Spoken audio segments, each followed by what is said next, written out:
Hello guys, happy Friday. Isn't this new and different? I'm so excited. I am so excited. I was nervous to do this today, but I'm sitting down here now. Boston's right next to me and he's chewing on a toy. I'm so sorry. You would think at this point I would learn to give him his toy away from me so that you guys don't have to listen to this every single time. But nevertheless, we're here and you have to listen to that. So sorry. Happy Friday. Welcome to the first of hopefully very many Friday vlogs. I'm so excited. So we're doing a cute little Q&A for today's vlog. I thought it was a good way to start the Friday vlogs. I want to talk to you guys about, or I kind of want to set the scene a little bit when it comes to the Friday vlogs, right? Hello baby. I know you're so excited too, aren't you? You're so excited too. Please don't lick my face. We show love in other ways. We don't have to lick each other, yeah? Oh. You alright? Have you got some big feelings? Yeah. You're okay. You're okay. Good boy. And lay down. Guys, I know I'm biased, but is he not so cute? Shit, I love him. Anyway, sorry about that. Let's get back to it. I want to set the scene about what to expect for these Friday vlogs, okay? They're not going to be the hour-long vlogs because I'm filming them all in one day and then uploading them that day, right? So I do want them to be a little bit more fun. So Sunday nights are like the full-on grab a glass of wine, get a cozy blanket, sit down, we need to catch up, where I show you everything I do that week from Monday to Friday. It feels like you guys are my besties and we're literally debriefing everything, okay? So Sundays are never going to change, right? They're like the ultimate vlog. Wednesdays are always a little bit of fun, right? Because they're a bit shorter, they're a bit sharper, you get to see me busy, but you see a lot more of my day than you do on a Sunday, you know, because there's only small snippets every day that make up the Sunday vlog, whereas the weekend vlog, you kind of follow me around the entire 2 days. And I'm really liking that setup. But there has been like a bunch of ideas I've had for vlogs and I've not really known where to put them, you know? Like they don't really fit into a Sunday vlog, but I could put them in a Sunday vlog, but there's more than just like 10 or 15 minutes worth of content, you know, that would go into that. And then that would make the Sunday vlogs like 2 hours long, which is obscene. Nobody needs that, right? I can hear you guys being like, yes, Grace, we want a 2 hour long vlog, but no. So I have been playing or like tossing up with the idea of doing a Friday night vlog. It's going to be a shorter, simpler, all in one day kind of thing. We won't always do Q&As like this, but I think you will come along with me for like one activity or one thing that we're going to do that day. And I just feel like it's going to be a fun little vlog. I feel like Fridays are going to be like cheeky. Like Fridays are just like silly and cute and cheeky and we just like kind of muck around in a fun way, yeah? So that's what I'm hoping for Friday vlogs, yeah? That's what I'm thinking, that's the vibe I'm thinking. I would love your guys' ideas and suggestions. I really like making vlogs based off your suggestions because I know that you're gonna love them. But today, we're sitting down and we're getting ready. We're doing a Q&A while I get ready because I've got an event tonight I'm so excited for. So I did wash my face earlier this morning, so I'm just gonna start with some skincare, guys. I'm out. Oh, Glow Recipe, can you please sponsor me? God damn. I will like drink this stuff. That's how much I like it. Oh, here we go. Yeah, this is how desperate I am for it. I'll take just like the dregs of the bottom of it. Anyway, we're getting ready. We're doing a Q&A and we're getting ready because I have another event with the social club tonight, which I'm so excited for. Tonight's one is going to be really fun. We're going to this thing called like a pop-up chalet. So it's like a ski lodge chalet, but in the middle of the city, in the middle of the CBD. And there's like, it's like a cheese fondue kind of night. I think it's going to be so fun. In all honesty though, I don't even think I like fondue. I don't think it's for me, honestly. But it's the vibes, you know? It's all about the vibes. And the girls, it's just going to be such a fun night. It's such a fun thing to do with the social club girls. Did you guys hear him sigh? So dramatic, bro. You're so dramatic.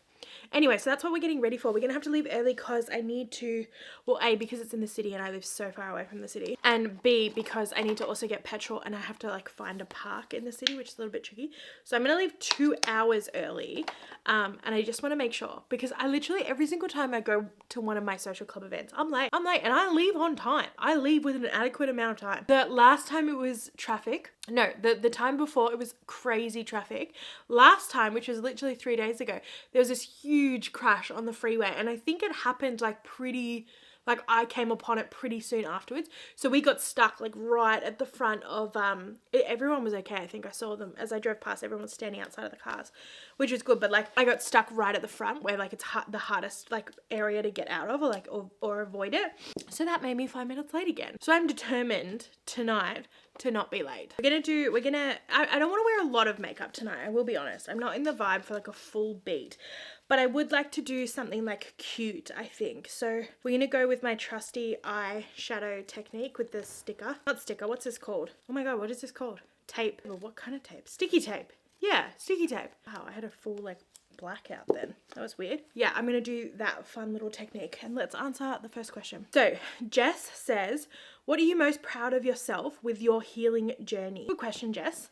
I need to like not ramble on as well. You guys are in charge of like keeping me on track, yeah? Let's just put these bad boys on. I'm thinking I kind of like don't even want to do eyeshadow. I want to do like a liner, you know, like a liner eyeshadow, if that makes sense. And like just keep it really nude, because I saw a video of Blue-Eyed Kayla Jade today and she had such a chic like look and she barely had any shadow on. It was like mostly just liner.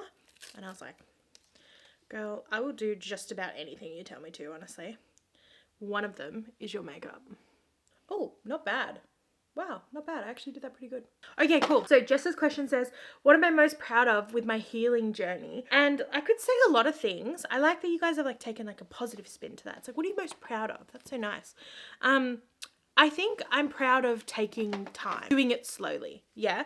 Because I know everyone can relate to this, right? You've just gone through a heartbreak, you know it's gonna hurt, like you know it sucks, you're just like, oh, I just wanna get it over with.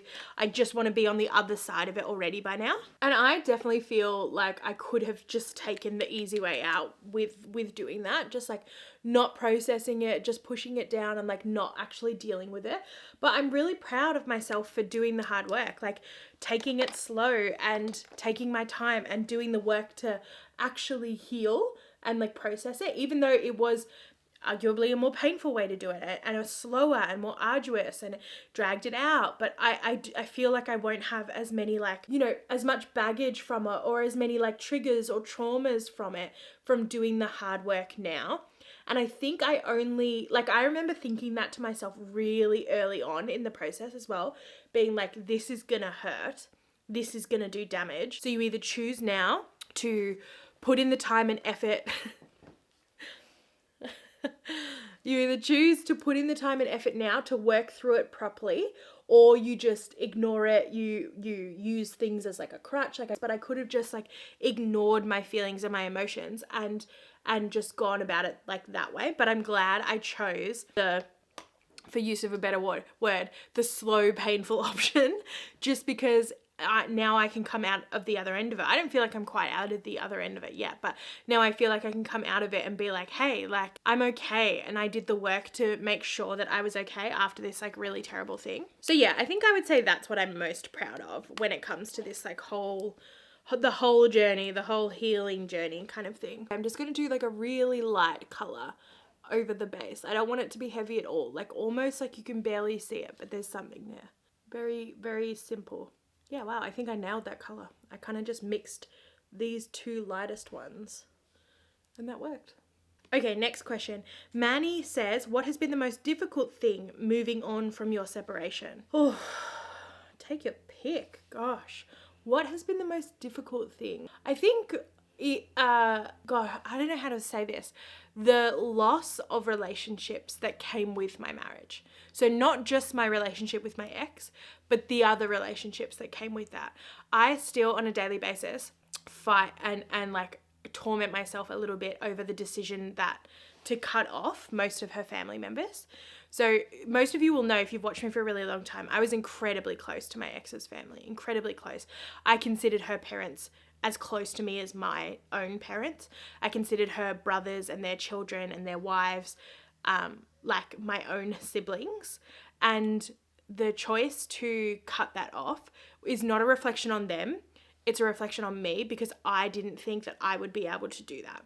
I didn't think that I could healthily, in a fair way, maintain a relationship with them all while going through this. And so it was my choice to, you know, not reach out to them anymore and kind of, I guess, refuse any contact that they initiated because I needed that for me.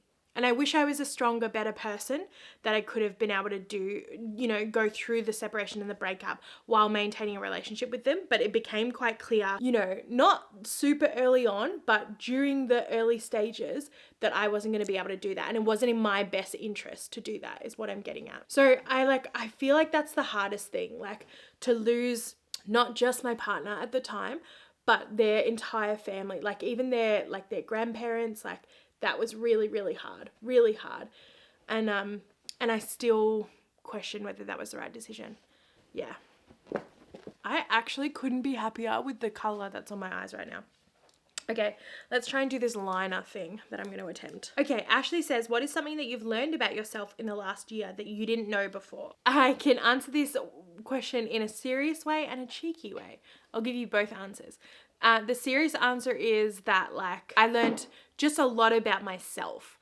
A lot of traits within myself, like how strong I am, how strong my work ethic is, how, like, viscerally defensive of my friends and family I've become. I've learned a lot, like there's a lot of character in me that maybe was like quite subdued previously for whatever reason, you know. And so I really like that. I really like learning that and like knowing that now, that there's like a lot more to me that I'm really passionate and strong-willed about that I probably wasn't beforehand. And the other thing is like probably like I know I've spoken to you guys about this before, but like my sexuality as well. Like, you know, I didn't have very long to experience or like, I think experience is the right word. I didn't have very long after I met my ex-partner. We were pretty much locked down. We knew we were going to get married within like 3 months. We were engaged 18 months later. We were married a couple years after that. Like, it was pretty locked down. And she was the first woman I'd ever been with. And so I never really had a chance to like experience or like experiment with that kind of stuff, you know. And all of a sudden I went from being straight my entire life to being gay. And that transition took me a little while to get used to. Hey, baby. I feel like I've kind of gotten like a second chance, almost not a second chance, but like a, hey, baby, hi, sweetheart. Do you think I could just do my job over here? No, sweetie, that's not a toy. No. Okay, thanks. I just feel like, yeah, I've been given like another opportunity now to experiment that or experience that to its full potential. So like you know, I would define myself as gay previously, but now I kind of feel like I fit the bi or pan category way more, and I'm enjoying exploring that, I think is probably the right word. Tiani says, what made you realize / at what point did you know you'd be okay after the breakup? I love this question so much. So much. I love this question. Okay, there was not one specific time, but a few times. The earliest one, and it was actually caught on camera. You can actually see this in a vlog if you go back. But the first time that I really thought it was after I signed myself up for dance classes when everything happened. I was like, I need to get out of the house. I need to make more friends. And I signed myself up for this ballroom dancing class, right? And I had the best time doing it. And then it came to my ballroom dancing class exam, right? Like, it was like a proper little like exam and everything. And it was so cute. And I was so nervous. I was so anxious. Every single time I went to dance class, I was anxious and I was uncomfortable, but I like pushed through and I kept going, and I just like, and then I got to the exam and my dress wouldn't do up, and I had to run across to my neighbor's house to do it up for me. And that it was like this moment of like, what am I doing? Like, I feel so out of my comfort zone. I'm so frustrated. I'm so uncomfortable. Like, there's no one at my house. Like, I'm so alone. I can't even do my dress up. What do you do? I felt like such an imposter. And then I did it. I did the exam and I pushed through. I just kept pushing through. And there's so many chances for me to just give up and be like, I don't want to do this. This is too uncomfortable.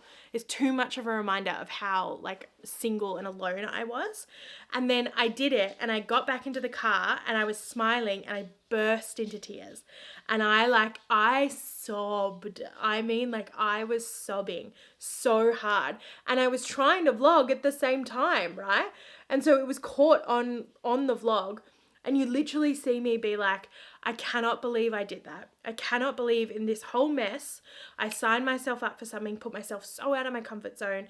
Every single week I pushed myself, and I was like, no, you're not going to give up. You're not going to stay home. You're going to do this. I got all the way to the end. I did my exam. I passed my exam. I was so uncomfortable doing it. And then I sat in the car and it all just hit me. And it was like, I was like sobbing. I was like, it was just overwhelming. It was so overwhelming. And I remember in that moment crying to the camera and like calling my dad and like crying on the phone to him, being like, I feel so low. I feel at complete rock bottom, but I know I'm going to be okay. And I was like, I remember saying to the vlog, guys, like, I'm going to be fine. Like, this is the worst it's going to get. Like, this is the worst I'm going to feel. This is the worst situation. And I can see a silver lining. I can see light. I can see hope here. I can see that I've achieved something here, even as small as it was. And that was the moment where I was like, I'm going to be okay. Like right now, I am a mess. I am a mess. I have no idea what my life's going to be like. But in that moment, I just knew. I was like, I'm going to be okay. Like, it was just this really overwhelming moment. Really, really overwhelming. And it might sound really silly. Like, I signed myself up for like an adult ballroom dancing class. Like, it does feel a little silly if I'm honest. And like, I just went, on a Sunday afternoon and I did my little dancing exam, But it was this moment of like, you could and had every reason to pull out and give up here, and at every point you didn't, and you made it all the way to the end, and you did something that was so uncomfortable for yourself, and like it was okay. You did great. Yeah, like it was just a really intense moment. I'm just going to do a little bit of mascara and then I think pretty much my eyes are done. I might just add a little bit of eyeliner, but that's going to be it. So the next question, let's do another one, is from James, and they say, I was wondering how you will go moving to Sydney and being away from your best friend Paige. I love this question so much because you're not alone in asking me this. This is one of the most frequent questions I get. Like, what are you and Paige gonna do? And like, bless your hearts, I know that you guys like see our friendship and like she's in pretty much every single one of my vlogs. That's how much I see her and how much time we spend together, right? But I was on the phone to her like just a couple weeks ago and we were actually laughing about how many people were like, what are you two gonna do? Like, how are you gonna survive? And we were both like, bro, I love you, but like, I'm fine without you. Like, it's gonna be fine. We talk almost every single day via phone calls or Messenger or TikTok or Instagram or anything like that, right? Like we talk a lot. We don't necessarily have to see each other to maintain our friendship. And we both know that's the case. Like we both know we're going to be fine. Maybe I'm wrong in thinking this. Maybe it'll change when I get up there. But like, I'm not that stressed about it because I know that Paige is literally a phone call away or a text message away. And like, if I really need her or if she really needs me, like we will ask and say, hey, can you get on a flight because I really need you right now? So as much as I love her, like I'm G, you're G, we're okay. We're not that codependent. I mean, well, maybe we are, but we're gonna be fine is what I'm saying. Okay, just a little bit of dark brown eyeliner. Yeah, nice. Okay. Are we ready for the reveal, guys? Please be good, please be good, please be good, please be good. Ooh, different, but good. Guys, it worked out really well. Do we like that? Guys, is that like the best I've ever done? Damn. Wow. Jump scare when you actually do like the close-up version of the mirror and not just the normal version. Oh my God, that looks fantastic. Wow. Okay, cool. Let's carry on then, team. I do feel a little bit silly. Like I'm probably going to have to do a full face of makeup now because I've got like a full beat on my eyes and then it'll just be like my skin. I'm like, oh, I probably need to blend that a little, Do you guys want to know something really cute? I don't know if you can hear that noise, but that's Boston. And he has this little tin bowl, his water bowl. And when it's empty, he picks it up and like whacks it around so it makes noise. And he's like, Mum, it's empty. Can you come fill it up? That's him doing that right now. BRB. Okay, so someone is back because he was caught digging holes in the backyard. And now he's in trouble because he's naughty. Next question is from Ash. What are you looking forward to move interstate? I think she means what am I looking forward to most when I move interstate? And what are you going to miss about Melbourne? Well, the miss about Melbourne thing is pretty easy, I think. I'm going to miss having access, like almost immediate access to my friends and family. I feel like that's going to be like the biggest thing for me that I'm going to have to get used to. But something I'm super excited for Sydney for is the social life. So it's kind of like the same answer for both, right? I'm going to miss my social life here, but I am incredibly excited for the social scene in Sydney. I think equally the social scene and the work scene. Like, my work is incredibly exciting, but just being so close to the CBD and in a city that really, really values creatives and things like that, like the corporate creative, I guess, I'm really, really excited for. So I'm excited for a lot of work opportunities. And I'm excited for the social scene. I just feel like when you move to a new city, you really have to put yourself out there. And I feel like I have a really good mindset around it. Sorry, I keep putting that in front of the camera. I feel like I have a really good mindset around it. I'm really open to putting myself out there, going out by myself, making new friends, like, you know, and that kind of stuff. And I feel like that's going to serve me really well, because I could be really nervous and shy and quiet and just like not want to do that kind of stuff because it's nerve-wracking and it's hard to make new friends and stuff. But I really feel like I'm like in my confident era. Like, I'm like, no, I'm going to put myself out. And yeah, I am going to sign up for this, you know, free run club. And I am going to go to a picnic in a park, you know, I am going to join a book club in Sydney. Like, just little things like that. Like, I feel like I'm really excited for the social scene, but I feel like I'm in the right headspace to put myself out and enjoy it. So I think that's what I'm most excited for about Sydney. I mean, there's lots of things, right? Lots of things, but I think the social scene is one of them. And like, how exciting. I get to make new friends. Like, that's exciting as hell, right? I mean, terrifying, yes, but exciting too. All right, we've decided we're doing a full beat, guys. I don't know why. Next question is from Says, how did you decide which FS to use on your IVF journey? FS is fertility specialist. Those of you who have been through IVF will know that. There are so many clinics in Melbourne now, and they all seem to have their own fangirls. Great question. So I don't really like talking about my IVF journey. I hid it from you guys for a reason. It was really private. I have a lot of deep kind of issues around it now. It caused a lot of hurt and pain. But this question I will answer, because I feel like I don't have to talk about my like particular experience to be able to help you with this question. The clinic that we were using is called New Life. Yeah, New Life Clinic. And we specifically were going through a fertility specialist called Dr. Samir Jatkar. Now, we had gotten through to like the final stage of preparations with a fertility specialist with a different clinic.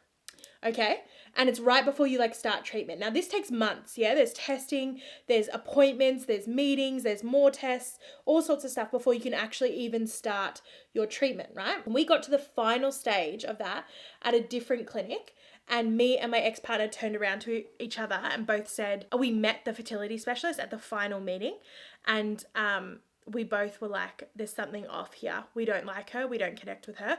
And we cancelled. And that was like 6 months worth of work and testing and time just like down the drain, because you have to start all over again. Essentially, not all over again, but we had to do a lot of stuff again for the new clinic, right? And the reason why is because all through that 6-month period, we hadn't heard from or spoken to the person who would be directly taking care of our IVF journey, right? Whereas when I met Dr. Jatkar, Dr. Samir, he was the first and only person we ever spoke to. If we ever had an issue, we were able to email him directly. Like, we were able to talk to him straight away. He was so incredibly understanding of our situations, our options. He was very, very good at laying out our options, letting us know what he thinks was the best decision, but that there was never any pressure for us to decide anything other than what we wanted to do. Yeah. And we just fell in love with him. We had such a terrible experience. We had 7 goes and all of them failed. The first one worked and then we lost it. And he was just, every single time we saw him about it, he was so kind and he was so understanding and he was so gentle with us. Like, he really was the best thing about the whole process. So what I would say is, now, I don't want to name the original clinic, right? But if you know the IVF scene in Melbourne specifically, there is a clinic which is very prominent on socials. And it is owned and run by a female fertility specialist who is heavily the face of the clinic, right? And that was our specialist when we were there. and we just got a really bad vibe. We felt like so much like a number. So now, first and only meeting with her right at the end, right before we were supposed to start active treatment, she was like 45 minutes late. She like didn't bother asking us anything. She hadn't looked at our files. She was asking us for information. We just felt like such a number. And that put a really, really bad taste in our mouths, because it is a really scary journey. Like, it's really full on what you have to go through. And you want to feel like the person actually knows you and understands what's happening to you. We just didn't feel that way. So I'm not going to say who the first clinic was. I will happily tell you who our other clinic was, which was New Life IVF with Dr. Samir Jatkar. And he was incredible. I think he is the most positive and best thing out of that entire situation. And if I was to ever go through it again, God forbid, I don't think I will, but if I was, I would go straight to him, entirely because of how much he made that process easier. But I don't think I want to talk too much more about my personal experience, because it is incredibly painful. And I still have like a lot of work I need to do to like work through that stuff and how I feel about it. So it is really like, it does hurt a lot to talk about and think about. So, but I hope that helps you. Yeah. Okay, next question is from, I think it's Julia. What is your best advice for someone going in their 20s, going into their 20s, I think is what she's asking. Oh my God. Okay. I've just turned 31, so I feel like I can answer this. What is my best advice for someone going into their 30s? Travel. Do not worry about saving money too much. Have savings, become financially literate, absolutely, but you don't need to have 20, 30, 40, 50K in savings in your 20s. Save some, become smart, learn how to manage your finances, but otherwise, you need to just live a little. Travel, live, go to university, change careers, do a different job, travel some more, fall in love, fall out of love. Like, you need to live in your 20s. I just feel like, I think I did quite well in my 20s. I really lived. I traveled, I had multiple jobs, I had relationships, I got married, I got divorced. Well, I got divorced by 30, but you know what I mean. I feel like I lived a lot in my 20s, which gives me a good feeling going into my 30s, or being 31. I feel very like, cool, okay, I'm aware of like where are my priorities, what are my goals in life, and all of that kind of stuff. But if I had just kind of like settled down, or if I didn't explore or like leave my hometown or travel or anything like that, I'm not sure that I would be that sure of myself at that ripe old age of 31. You know, and I'm not saying that I know everything now that I'm 31. God no. Like, you know, I still have so much more life to live and so much learning to do. But I just think like there's a lot of pressure on 20-year-olds to do a lot of things, like to be wild and crazy. You don't have to do that if you don't want to. You know, there's a lot of pressure to like graduate and go to university and do that. If you don't want to do that, you don't have to do that. Like there's, I hope there's pressure to travel, because I genuinely think that's one of the greatest things in the world. And I do think that everyone in their 20s and 30s and 40s and 50s and forever should be traveling, because it is an experience that will change your perspective on life forever. Yeah, I just think it's a time to like test, just like give everything a go, you know, like just give it a shot, give it a go. Like, what's the harm, you know? I think in our 20s, we do get told like, oh, it's time to like settle down. You're not at school anymore. You can't do all this kind of stuff. You can and you should. Okay guys, makeup's looking pretty good and we're making really good time as well. Let's do a little bit of blush. Now let's not overdo it this time, Grace. Yeah, I went too hard last time. Okay, what about, oh, there's still a lot of questions. Let's like rapid fire some, okay? Paris says, will you get another animal once you move? Maybe another cat or puppy for Boston. P.S. Happy birthday. Thank you, Paris. You're so sweet. And the answer is no. It's not anytime soon. No, I don't think I'll be buying another animal until I own my own house again, just because I know how destructive animals can be. Boston has eaten so much of my stuff. And also like I want Bo to be a little bit older before I get another one. And I know for sure that I'll be getting another dog, probably another golden retriever if I'm honest, just because Bo is so perfect in my eyes. Like I just think he's the greatest thing to like walk this earth. So I want one, but it's not going to be anytime soon. Sophie says, what is going to be the hardest part about leaving Melbourne? Probably leaving my family and friends and stuff. Kayla says, what is one thing you're most excited for when you get to Sydney? The social scene. What else can I say? I'm incredibly excited to live by the beach. I've never lived by the beach before, and I love the beach. He loves the beach. I'm really excited for that, and I feel like the lifestyle by the beach is going to be really fun. Danny says, what is one of your favorite quotes? Oh, there's too many. There's too many to choose from, Danny. Okay. One I learned when I was in year 6 is, if it is to be, it is up to me. If you want something to happen in your life, if you want something, you have to actively go after it. You have to be the one to seek it. Don't sit back and wait for it. What else? Oh, another one I like really live by is, don't make permanent decisions with temporary emotions. Emotions are important and they're valid, but they can make us a little crazy sometimes, right? Like, emotions can be really, really intense a lot of the time. And we have to make sure that we're not making permanent decisions, like saying something in the heat of the moment, or panicking and making a big financial decision or something like that with temporary emotions. So I always believe, like, just sleep on it. Just sleep on it for a hot minute. See how you feel in the morning, that kind of thing. Amy says, how are you feeling about going traveling? Any place you're super excited to visit? Love your videos. Keep smiling. Thank you, Amy. Oh, I feel about going traveling. I feel so many emotions about going traveling. I don't know if I'm done. Am I done, guys? I feel like I'm done. I'm going to be done. Done. I feel so much emotions. I feel incredibly excited. I feel very, very free. I feel very like on the right path, on the right track, because traveling is such an important part of my life and part of me. I'm always going to value it really, really highly. I will do a lip eventually. I think I want to do this Breeze Balm one. It's rose gold and I like it so much. Just, is that not stunning? Like, ugh. Stunning. This is the gloss drops from Breeze Balm. This is the rose gold one. It's really, really good. I'm really, really excited. I'm very, very nervous about it. It's a big trip. I've never traveled like this, like traveled without a plan, but I do think it's going to be very healing for me. Where are you more excited about visiting on your trip? Oh yeah, so sorry, that's from Charlotte, and Amy did ask that as well. I'm incredibly excited to see the south of France. I'm really excited to see Northern Scotland and Ireland as well. There's places, I want to go to Portugal. I've never been to Portugal before, so I feel like that's going to be really fun. Where else am I excited? I'm going to Switzerland. That I know is just going to be like mind blowing, because I've never traveled to a place like that, other than maybe like New Zealand where there's like mountains and stuff. I've never really traveled to an area like that. So I'm incredibly excited to see like that kind of landscape and things like that. Chelsea said, if you could live another life, how would you live it? Chelsea, what a damn question. Oh my God. Okay. Like, I love this question, but I feel inadequate to answer it. Okay. If I could live another life, what would it be? Gosh, I would love to have lived, I'm just going to take my own spin on this. I don't know if this is actually how you meant this question, but I would have loved to live in like the 1920s.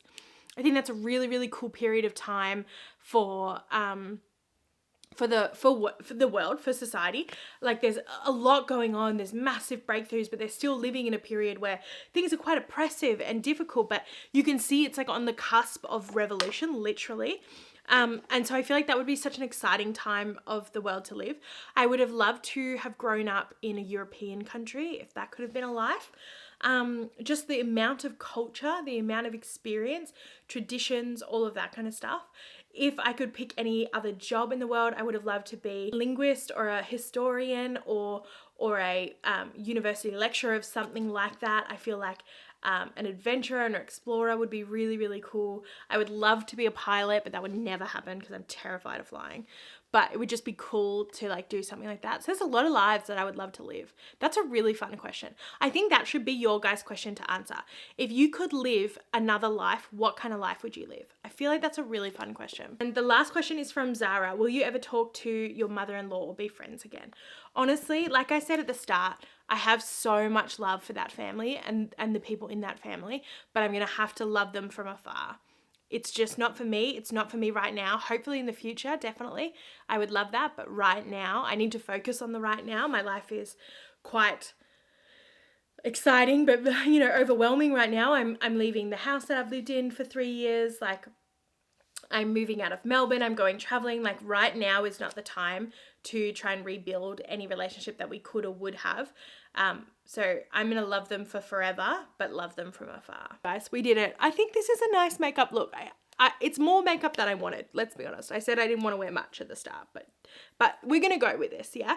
It's not bad. I think it'll be really cute for tonight's event. I'm going to go get dressed now, and I'm going to be doing a little TikTok on the event tonight. So the cute little like ice cube, what are they called? Igloos. Igloos is the word I was looking for.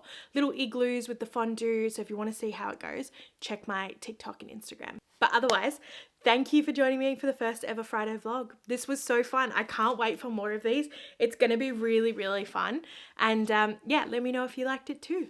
Mwah. Bye.